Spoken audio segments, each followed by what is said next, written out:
Very excited to talk to you about this film.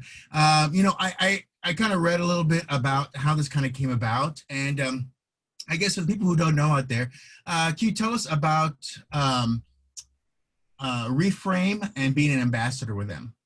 Yeah, it's an organization through Women in Film, and there's about 50 plus of us who are ambassadors. And basically, what it is we're all people who have some kind of say, a little bit of clout in the industry, and so we've joined forces with this program Reframe to do everything we can to get more female filmmakers behind the camera, get them making their films, and get them out into the industry and making product.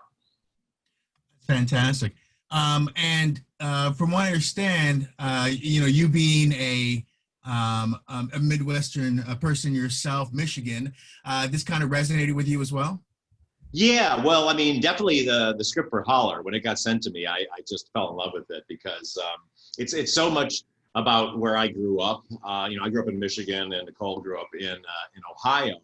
But I grew up in the '70s there when we were going through a horrible recession with the auto industry, and my father owned an RV surplus store, and all his customers were basically out of work auto employees because everything my dad sold was very inexpensive, and so I just got to know that world, and so seeing how Nicole wrote this script and made it such a relevant piece that was also so emotionally moving and so much about this one young woman's journey to simply try to get a higher education in a town that it has no jobs, where the local plant is closed, and where she's basically had to resort with her brother to stealing scrap metal to make money.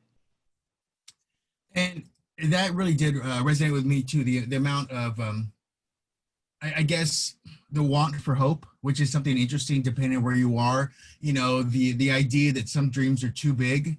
Yeah. It seems we see a lot more tales these days that end up being that, as opposed to the American dream tale. You can do it, you just work hard. Now it's we are definitely hitting the sky's the limit kind of feeling now. I mean, do you kind of see that more, and just kind of as we kind of kick ourselves more into a realistic box sometimes? Yeah, definitely. I mean, that's what was so relevant about Nicole's script is it's an actual experience she had with a guidance counselor when she was in high school, who basically tried to steer her to like a trade school, and just basically told her, don't even bother trying to get a higher education. And that kind of thing happens for so many young people in small town America, and especially for young women. The chorus of jobs, jobs, jobs coming out of the current administration and every administration, but it's just not being borne out by what's happening on the ground. Yeah, no, I talked to a couple of filmmakers right now, some who are definitely trying to show the lower class struggle, and one of them was saying it's a trickle down effect that's not trickling. So there was definitely something in that for sure. One of the things that it does resonate with me right now, especially because of today, is the fact that you don't get to take this to a festival like South by or TIFF, which has started today as well.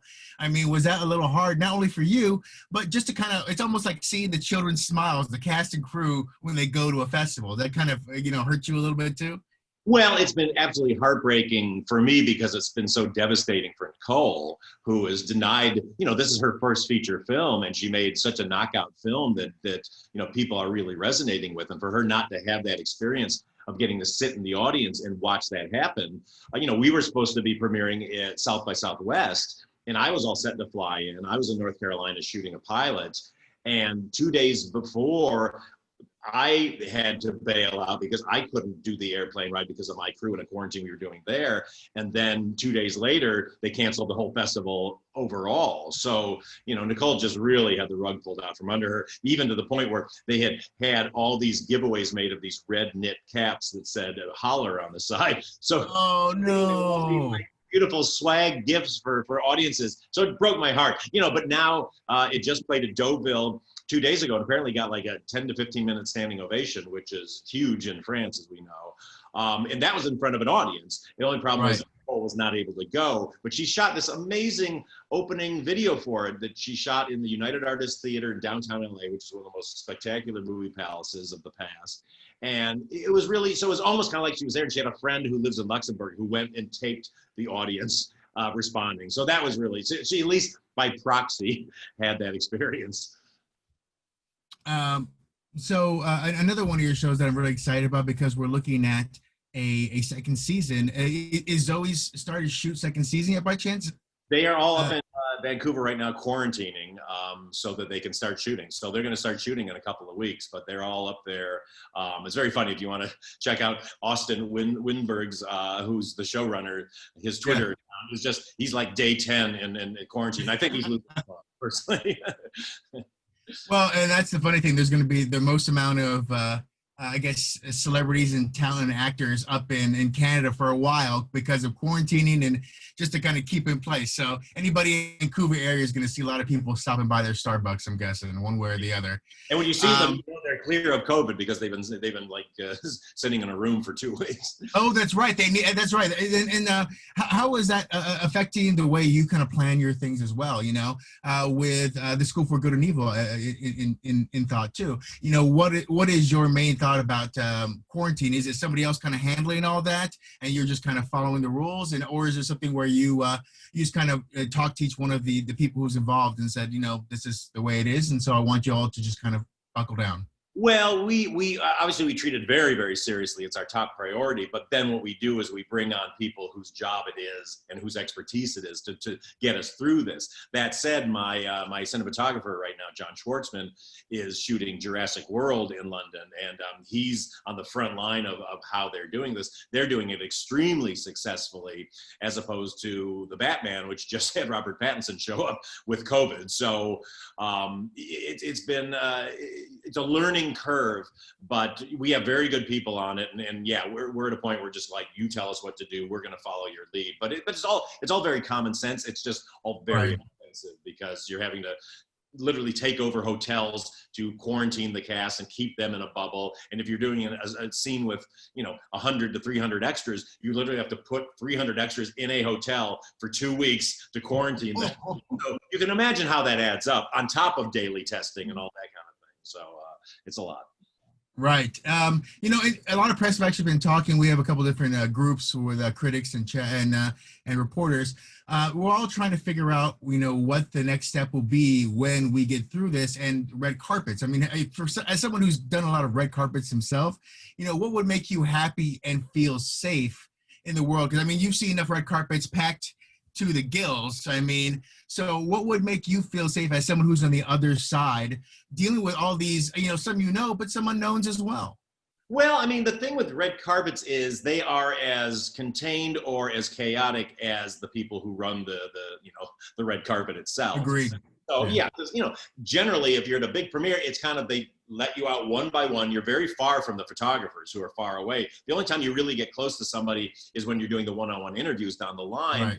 I personally would feel fine if everybody was wearing masks. And for those interviews, I would probably put on a mask too, because I'm a big believer in masks are actually, really cutting down a lot of it. And then obviously social distancing does a good amount of it too. So I as long as it's smartly run, I don't think it's going to be too big of an issue. Yeah, I'm gonna figure out a way to put Purell on the end of my microphone just to make sure it's an option there. Maybe I can invent the microphone with a little pool sanitizing wipes as well. It just kind of comes off too. Kind of like an Etch-a-Sketch, but it's with sanitizer.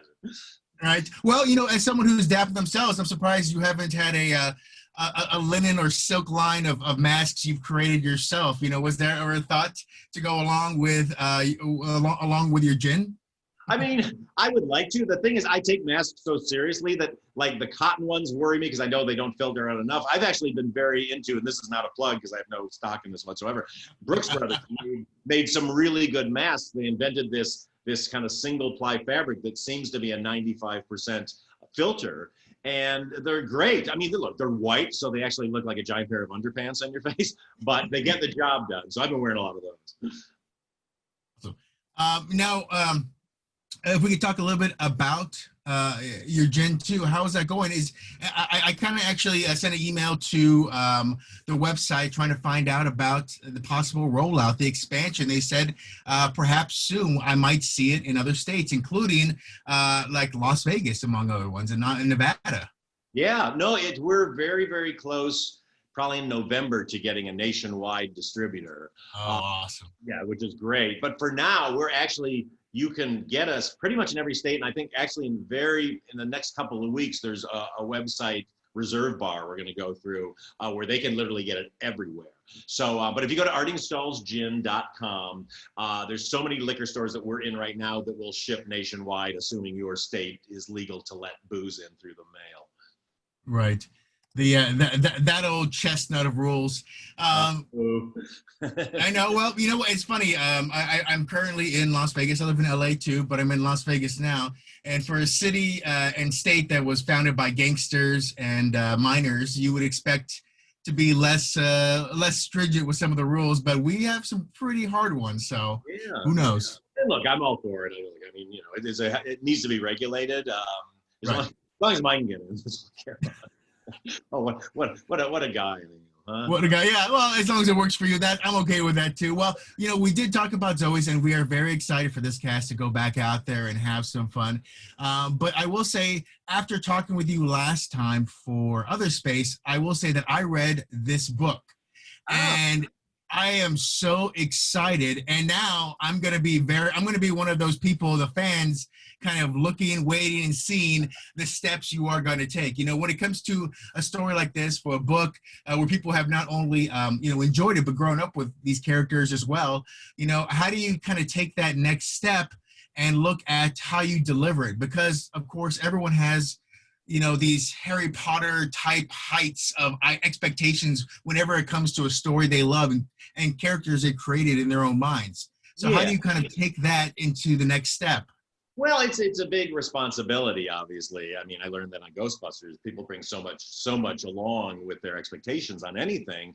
But, you know, I was lucky enough that when it got sent to me, they'd been working on the script for about 7 years. It had gone through a lot of different phases, but Soman, the author of the series, was always very involved. And so when it got to me, it was a really great script. I actually hadn't read the book yet. I only read the script and went, wow, I love this story. I love the world. And then read the books and really fell in love with those too. And it's just hitting a balance, because when you read the books, I mean, the books would cost about $1 trillion to make if you did everything that's in the book. So it's about that very selective finding of the things that are the key things that work best for the story, that advance the story, are great for the characters, and also that, you know, the fans love. And again, Soman has been invaluable in that, because, I'll always send it to him and go like, you think it's cool if we have this, we don't have this? And he's like, oh yeah, that would be great. People love this, and they aren't tracking that as much. So it's been a real team effort, but I think it has to be when you're working with a piece of IP that is very beloved like this one is. And, I know you haven't, have you announced your Sophie and Agatha yet? I don't think you've announced that yet, correct? No, not yet. I know who they are, but I have not announced them. Oh, I guess, without giving us names, can you tell us what you were looking for? I mean, in this day and age of inclusivity and, looking for the right person, it's almost like you're looking for the right spirit these days as opposed to the right look. Yeah, I mean, look, we saw a lot of young women for this role. I have a great casting director out of London, Fiona Weir, but we were looking at people from all over the world, basically. And, the two that I found are just fantastic. I really needed to find two young actors who have enough weight to them and enough gravitas, but also can muster up the likeness. Because this is both a very dramatic movie and a very funny movie. I kind of think it's somewhere like Frozen meets The Princess Bride. And so that's kind of the tone we have. But I'm absolutely thrilled about our young cast, and I can't wait to let the world know who they are. And did you, before going into it, did you kind of figure out the ratio of CGI to real effects? I mean, you are going to a place where they actually have castles. So right. There are some things that make it a little bit easier in that sense.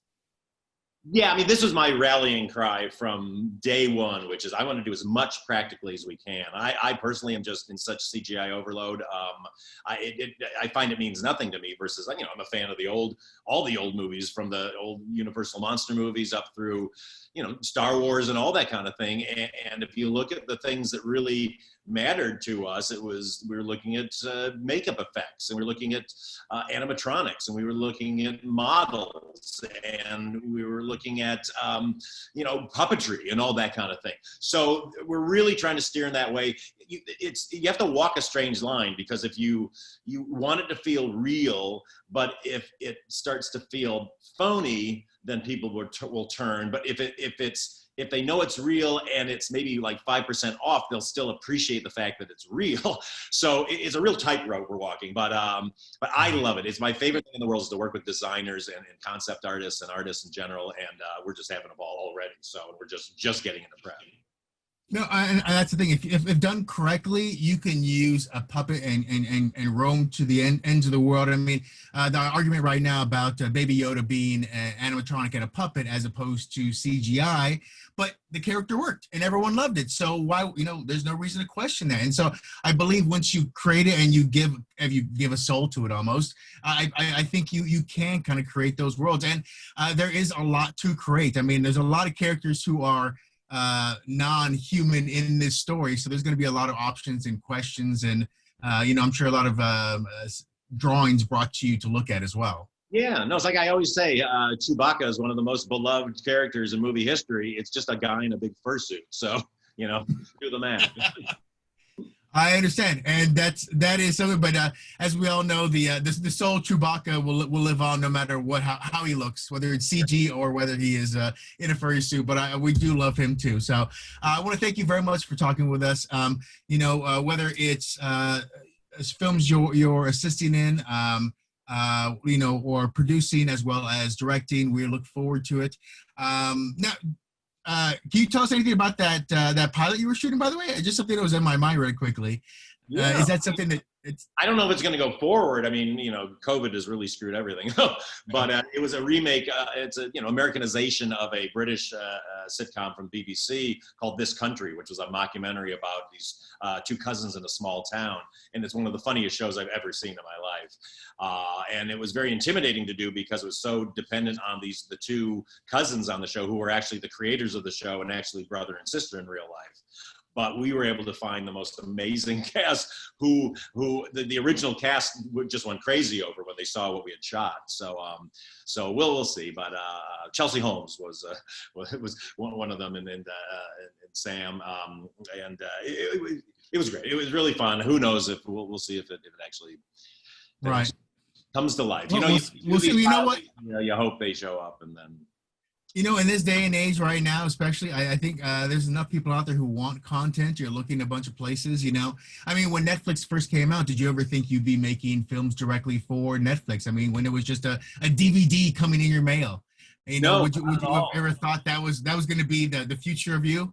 No, not at all. I mean, I'm such a proponent and continue to be a proponent of theaters and theater owners and just that theatrical experience. But, sometimes just a project comes along that's owned by somebody, and if it just speaks to you, you jump at it. And I have to say, considering the time that we're going through right now, it's not a bad time to do one of these. But again, movie theaters are number one. They're always going to come back. We love movie theaters. Never give up on movie theaters because it's more fun to see movies with people.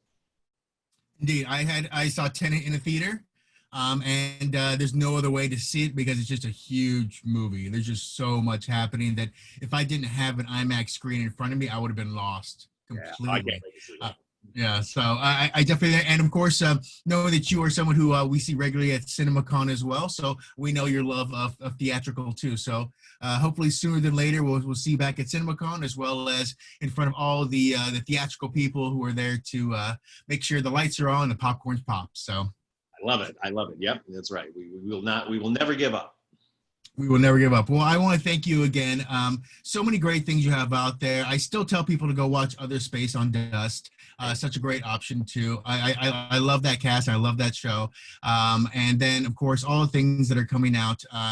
Thank you very much for being part of that. And also thank you for being an ambassador and helping people who are, struggling to get their voice out, kind of, get them the next step and the next way up to kind of make their dreams realized. Well, thank you. And when you see Holler, you will realize how unjust it is if that voice didn't get out there and get to make that film, because it's a beautiful film. It's so affecting. It's got comedy, it's everything, but it's really a gorgeous film with an amazing lead performance by Jessica Bardem. So I hope everybody gets to see it soon, but it's premiering at TIFF today, I think. So very exciting. Very cool. Well, once again, thank you very much. We will be looking for your gin as well to make sure that's part of our regular life to relax in our own four walls too. And then beyond that, we'll be watching intently as good and evil, the evers and the nevers, kind of move forward in your world, and we'll see how that all shakes out too. So I want to thank you once again, and I hope to talk to you later on for some more fun projects too. Sounds great. Thank you, Derek. You're always the best.